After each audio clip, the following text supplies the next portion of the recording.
Colours मराठीवरील big boss मराठीच्या घरात आत्तापर्यंत घट्ट वाटणारी दीपाली आणि राकेशची मैत्री आता तुटायच्या उंबरठ्यावर येऊन ठेपली आहे. रंग बदलतात लोक ते दिसते रंग बदलताना मला त्या दिवशीच दिसलं नॉमिनेशनच्या वेळी.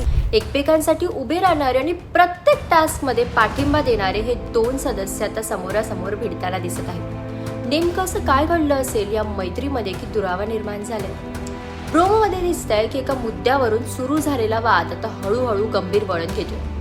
राकेश दीपालीवर थेट आरोप करताना दिसतोय, तर दीपाली ही शांत न राहता स्पष्ट आपली बाजू मांडताना दिसते. ज्यामध्ये राकेश दीपालीला म्हणाला की रंग बदलताना दिसत आहेत काही लोक, तर त्यावर दीपाली म्हणाली रंग बदलताना तर मला त्या दिवशीच दिसला ज्यावेळी नॉमिनेशनच्या वेळी तू दिव्याला सपोर्ट केलास. त्यावर राकेश म्हणाला दिव्या माझी मैत्रीण आहे त्यामुळे मी तिला सपोर्ट करते. त्यावर दीपालीने असा प्रश्न केला की मी तुझी मैत्रीण नव्हती का, तू न्यूट्रल राहायला हवं होतंस. प्रत्येक जण इथे स्वतःसाठी खेळत आहेत. तीव्र वादामुळे घरातलं वातावरण बदलून जाणार का?